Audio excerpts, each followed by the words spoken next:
Good afternoon, Internet. The IMERSS Retreat here on Galliano Island continues, and I'm joined by Mark Weber. Please say hello. Hello there, Mark here. Introduce yourself a little bit. Mark Weber, have a lab here on Galliano, enjoy doing science and do collaborative projects with people, and mostly study marine phytoplankton, especially diatoms, but also lots of other things. And we're really happy to have kids over today. And Mark's a real fascinating individual, and he's a super humble guy, so I'll toot his horn a little bit. He has a nice lab here set up with some incredible microscopes and equipment where you're studying some of the smallest living creatures.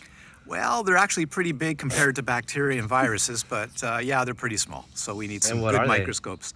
Well, mostly here we're studying diatoms. We also have a lichen lab, and Andrew and Aryan are going through the lichens of Galliano. What's a diatom?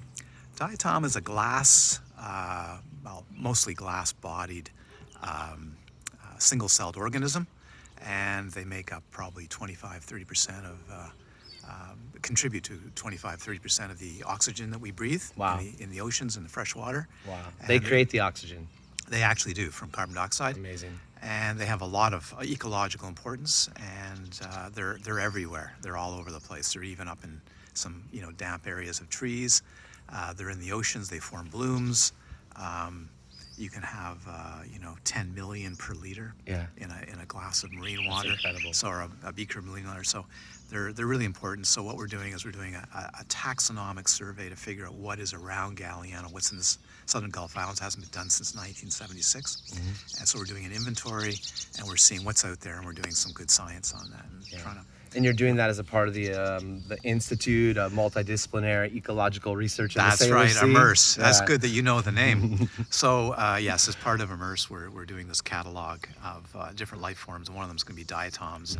And then we're going to one project we're going to start on is the diatoms that are associated with different grasses, marine grasses, and so on. So we just started looking at eelgrass and the diatoms around eelgrass. Amazing. So, yeah. Well, one of the things I find most intriguing about you is the way you use science and this microbiology as a way to look deeper into our existence. And we were just talking in there about the illusion of perception. Yes. So maybe you could just riff on this a little bit and maybe reveal a little bit about the other side of your work. The other side of mine, since I've been a teenager, trained in Buddhist meditation, trained in Buddhism, and hold the title Lama. So I've studied science a good part of my life and grew up with that, and also very classic Buddhist teachings, and training people and been trained. So I don't really see a problem. I love both, and I love doing good science, and good practice of Buddhist meditation that way. And I think over time we'll sort of bring them close together. I like teaching both without mucking them up, keeping them clean, and keeping them really the way they are taught beautifully. And so we like doing both. And I think science is a wonderful way of sharpening the mind, really understanding causality and associations. And the other reason I do this, besides the perception question, which is another big one, is most of life on the planet, probably 99.999% of all life is microscopic.